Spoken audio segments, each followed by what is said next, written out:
I still remember the day we made the biggest tactical error in galactic history.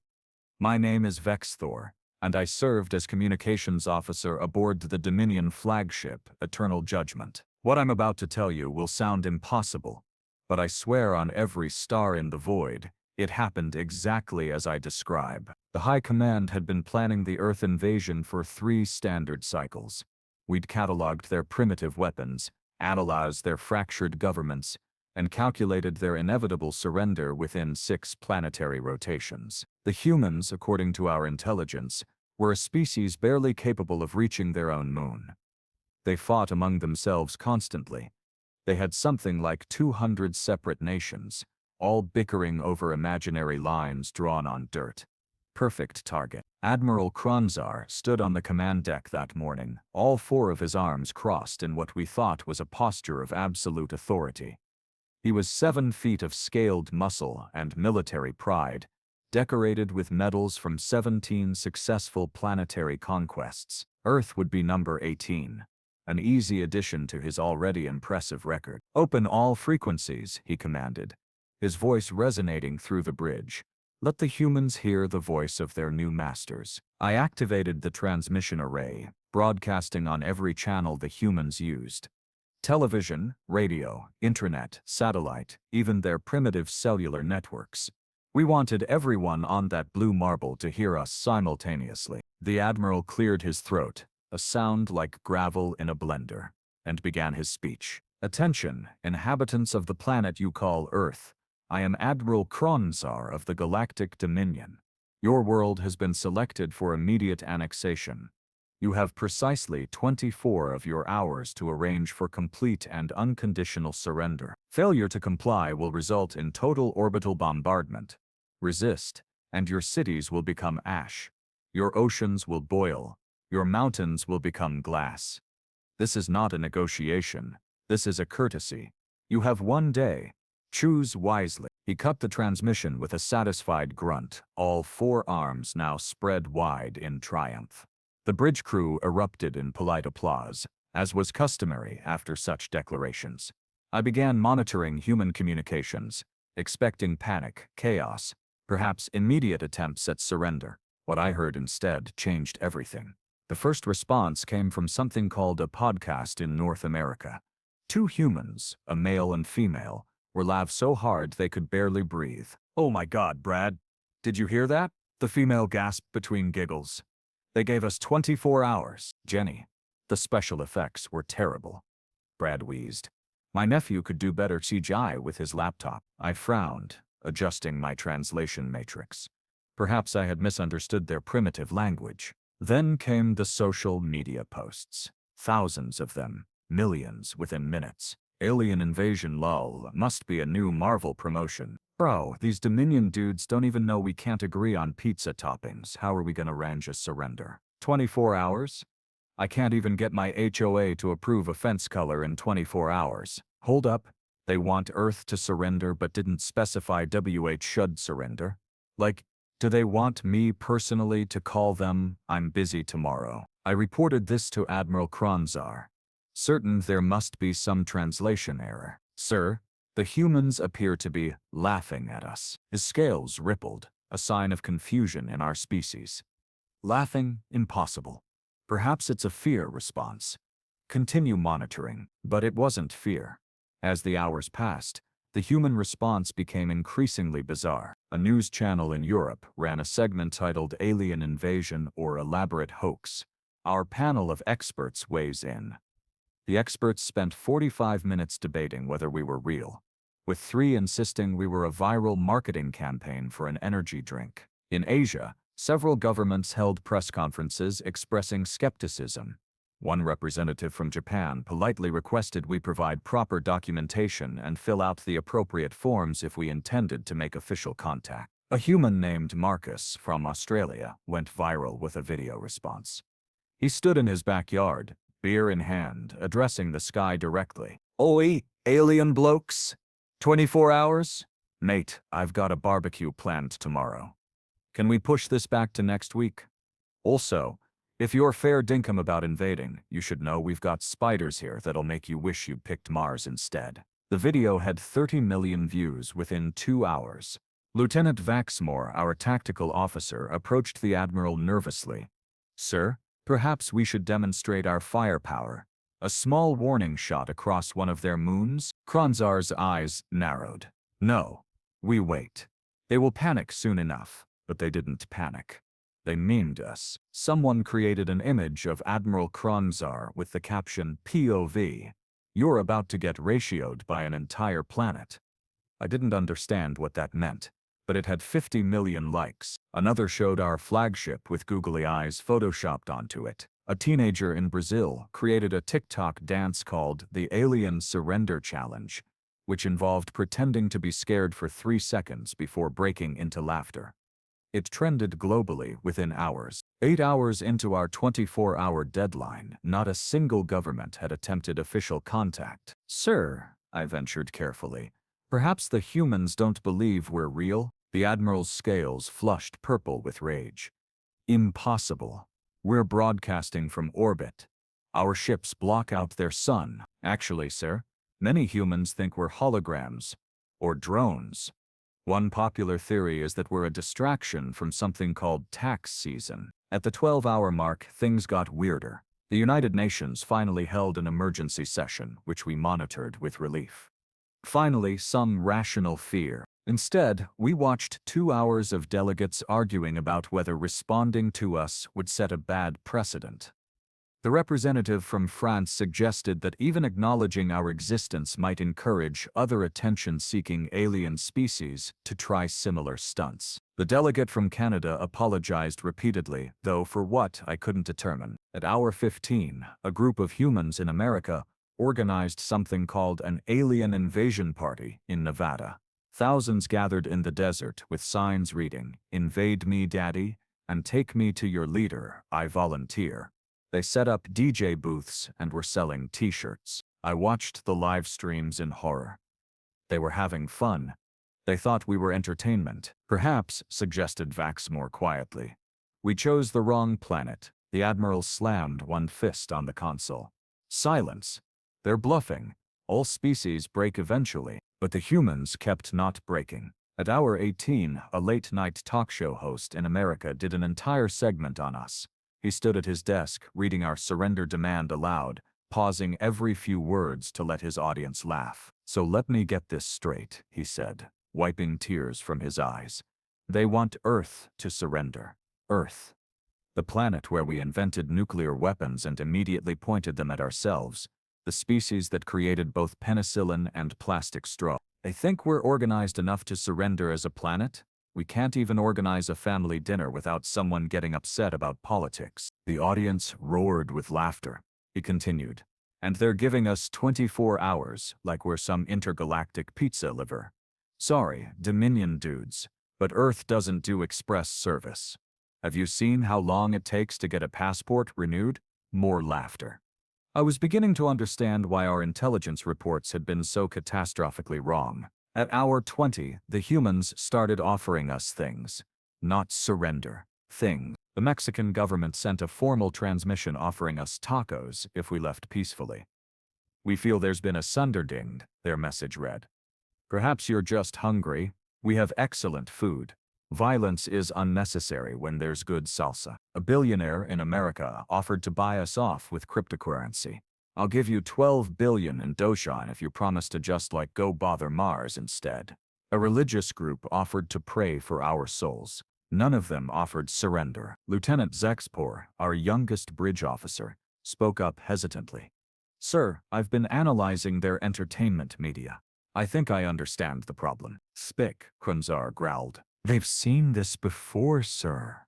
In their fiction, they have hundreds of stories about alien invasions. Movies, television shows, books, video games. In most of them, humanity wins through cleverness or luck or something they call the power of friendship. They've culturally prepared themselves to not take threats seriously because they've been entertained by similar scenarios their entire lives." The Admiral stared at him. "You're telling me we're being defeated by imagination?" "Not defeated, sir. Ignored. They genuinely think this is fiction." At hour 22, I detected something odd. Multiple military installations across Earth were powering up, but not in attack formations. They seemed to be testing. Calibrating. I couldn't quite interpret the patterns. Sir, their militaries are activating. Finally, the Admiral smiled. See? The fear sets in. They're preparing to surrender, but that's not what they were doing. At hour 23, we received our first official government response. It came from a small nation called Switzerland. Dear Galactic Dominion, we regret to inform you that Switzerland maintains strict neutrality in all conflicts, including hypothetical alien invasions. We wish both sides well and will not be participating in any surrender activities. However, if you need banking services, please contact us during normal business hours.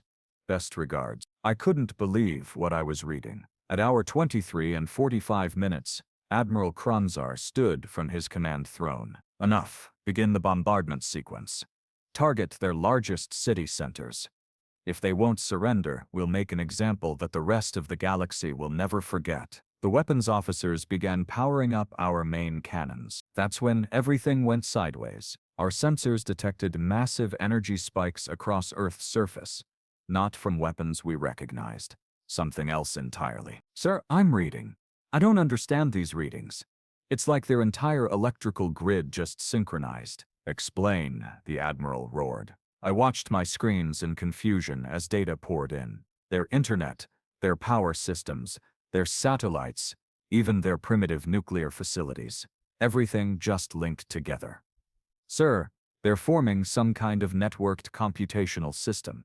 The processing power, it's exceeding our flagship's capabilities. It's still growing. Impossible. They don't have that technology. They didn't, sir, but they do now. It's like they jury-rigged their entire planetary infrastructure into one massive distributed computer in under 24 hours. Then our weapon systems went dark. Every screen on the bridge flickered and displayed the same image. A simple smiley face. And underneath it, 3 words in perfect galactic common. Nice try, buddies. The bridge of the eternal judgment descended into absolute chaos. Warning lights flashed across every console. Our weapon systems displayed error messages in languages I'd never seen before. One screen showed what appeared to be a dancing cat, which I later learned was something humans called a GIF. Admiral Kron'zar's scales had turned a shade of purple I'd only seen once before, during the siege of Praxis 7, when our entire fleet accidentally jumped into a star's corona. Report, he bellowed, all 4 arms gripping the command throne so hard the metal began to dance. Sir, they've locked us out of our own systems. Lieutenant Vex'thor stammered, jabbing frantically at his console. Our weapons, our shields, even our life support is now under their control. They're running some kind of coordinated hack through every transmitter we use to broadcast the surrender demand. I pulled up the communication logs, my hands trembling. Admiral, they used our own signal as a backdoor. When we connected to all their networks simultaneously, we gave them a direct line into our systems. They've been inside our computers for hours, just waiting. A new message appeared across the main view screen. This time it wasn't a smiley face. It was a live video feed. A human female sat in what appeared to be a casual office environment, surrounded by glowing screens and empty beverage containers, Canebrolds, Red Bull. She had purple hair, wore glasses, and looked like she hadn't slept in approximately 30 hours. Behind her stood at least a dozen other humans, all grinning. Hi there, Dominion friends, she said cheerfully, waving at the camera. My name's Rita Kowalski, and I'm a cybersecurity specialist from Poland. Well, I was. Now I guess I'm part of Earth's first interstellar hacking collective. Pretty cool, right? The Admiral made a sound like a dying engine. Rita continued, completely unbothered by the fact she was addressing a warship capable of glassing continents. So, here's the thing. When you broadcasted on all our frequencies at once, you made a teensy tactical error. You assumed we were too primitive to trace the signal back. Wrong assumption. We've got some really smart people down here who've been preparing for this exact scenario since, about. One of the humans behind her, a young man with a coffee stain on his shirt, leaned into frame. Shout out to all the sci-fi writers and video game developers. You guys totally called it. Rita gently pushed him back. Anyway, we've taken control of your flagship, and let me check. She glanced at another screen. Yep, all 17 ships in your invasion fleet. Your weapons are offline, your navigation is locked, and your life support is currently playing nothing but a song called Never Gonna Give You Up on loop. We call that getting rickrolled, by the way. It's a cultural thing. I could indeed hear faint music coming through our internal comm system. Several crew members looked confused and mildly distressed. Now, Rita said, her tone shifting slightly. Let's talk about what happens next. You have a choice, Admiral Kron'zar. Yes, we know your name. We know everything. We've downloaded your entire database in the last 3 hours. Your military records, your favorite foods, that embarrassing incident at the officers' academy involving fermented guax fruit and the commandant's dress uniform. All of it. The Admiral's scales went from purple to a sickly gray. Option 1, Rita held up a finger. You leave right now. You turn your fleet around, you go home, and you tell everyone in the Galactic Dominion that Earth is off limits. Permanently.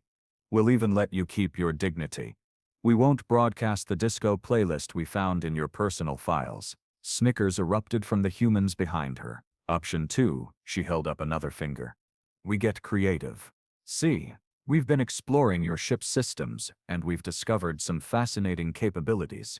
For example, did you know we can reroute your waste recycling system directly into your bridge ventilation? We didn't know that was possible either, but your engineering is surprisingly straightforward once you get past the intimidating interface. Lieutenant Zixpor whispered urgently. Sir, she's not bluffing. I'm seeing unauthorized access to environmental controls right now. Rita leaned closer to her camera. We could also do something really fun with your FTL drive. Our physicists are having an absolute field day with your technology. Apparently, if we reverse the polarity and cross a few specific conduits, we can turn your flagship into the galaxy's largest and most expensive firework. It would be visible from, according to our calculations, approximately 60 star systems. Very pretty, very permanent. This is an act of war. Admiral Kron'zar finally found his voice, though it cracked embarrassingly on the last word. Rita laughed. Not a cruel laugh, but genuine amusement. War. Buddy, you declared war on us. We're just defending ourselves, and honestly, we're being pretty nice about it. Do you know what my government wanted to do when we confirmed you were real and hostile? They wanted to hack your navigation and send you straight into the sun. I argued for diplomacy. This is me being diplomatic. Another human, an older gentleman with gray hair and kind eyes, stepped forward. He wore what appeared to be a military uniform, though it was adorned with more medals than I'd ever seen on one person. Admiral Kron'zar, I'm General Marcus Webb, United States Space Command. Newly formed, as of about 6 hours ago. Here's what you need to understand about humanity. We're not organized. We're not unified. We argue about absolutely everything, from politics to what constitutes proper sandwich construction. But you know what happens when someone threatens all of us at once. He paused, his expression hardening. We remember that we're all human first. Every hacker, programmer, engineer, scientist, and soldier on this planet just spent the last 23 hours working together. Do you understand how unprecedented that is? We've got sworn enemies collaborating right now. North Korea and South Korea are sharing intelligence. India and Pakistan are coordinating defense systems. The entire Middle East stopped fighting long enough to build a unified response network. You didn't unite your dominion, Admiral. You united Earth. Rita took over again. And now we've got all your technology. Your FTL drives, your energy weapons, your shield generators. Our engineers are reverse engineering everything as we speak. In about 6 months, maybe a year, we'll have our own fleet, built with human engineering, which means it'll be held together with determination, duct tape, and spite. But it'll work. You can't possibly, the Admiral started, but Rita cut him off. Can't we? Admiral, we're the species that looked at the sky and decided we wanted to go there. We're the species that invented flight, then broke the sound barrier, then landed on our own moon using computers less powerful than the phone in my pocket. We're the species that split the atom just to see what would happen, then immediately weaponized it because we're absolutely terrible at impulse control. She stood up, and I could see she was actually quite short, barely 5 feet tall. But the way she carried herself made her seem much larger. We've survived ice ages, plagues, world wars, and the invention of reality television. We've created art and music and literature that explores every possible aspect of existence. We've imagined scenarios exactly like this thousands of times in our fiction. You're not our first alien invasion, Admiral. You're just the first real one. And honestly, you're kind of disappointing compared to the ones we made up. The humans behind her all nodded in agreement. General Webb spoke again. You have 1 hour to begin withdrawal procedures. That's 60 minutes, since I'm not sure if your species measures time the same way. After that, we start getting creative with your systems. And trust me, you don't want that. We've got teenagers down here who've been waiting their entire lives to pull pranks on aliens. They have ideas that terrify even me. Rita grinned wickedly. My personal favorite is the proposal to reprogram your food synthesizers to only produce something we call gas station sushi. I'm told it's a very effective form of psychological warfare. The transmission cut off, leaving the bridge in stunned silence. Admiral Kron'zar stood frozen for a long moment. Then, slowly, all 4 of his arms fell to his sides. Communications Officer Vex'thor, he said quietly. Yes, sir. Signal the fleet. Begin withdrawal procedures. Sir. Lieutenant Vex'thor looked shocked. We're surrendering? We're retreating, the Admiral corrected, though his voice held no conviction. There's a difference. Strategically, we cannot win a battle against an enemy that controls our own ships. I began sending the withdrawal signals, watching as our fleet slowly began to reorient for departure. The humans graciously returned partial control of our systems, just enough to let us leave. As we prepared to jump to FTL, one final message came through. It was text only, appearing on every screen simultaneously. Thanks for visiting Earth. Sorry we couldn't be more hospitable. A few parting gifts. We've left detailed instructions on your systems for improving your energy efficiency by 40%. Your engines were criminally inefficient. Also, we've deleted all your files on Earth's location and strategic value. As far as your databases are concerned, we don't exist. Consider it a fresh start. Oh, and Admiral, the disco playlist stays. It's a gift. You're welcome. Stay safe out there, and maybe pick on someone your own size next time. Love, Earth. The jump to FTL engaged, and Earth disappeared from our sensors. The journey back to Dominion space took 3 weeks. 3 weeks of listening to Admiral Kron'zar's disco playlist elliting through the corridors because none of our technicians could figure out how to delete it. 3 weeks of crew members muttering about the humans in tones mixed with fear and grudging respect. When we finally arrived at Dominion headquarters, the debriefing took 6 hours. The Council of Warminds listened to our report in increasingly uncomfortable silence. Finally, High Warmind Toxvar spoke. Let me ensure I understand correctly.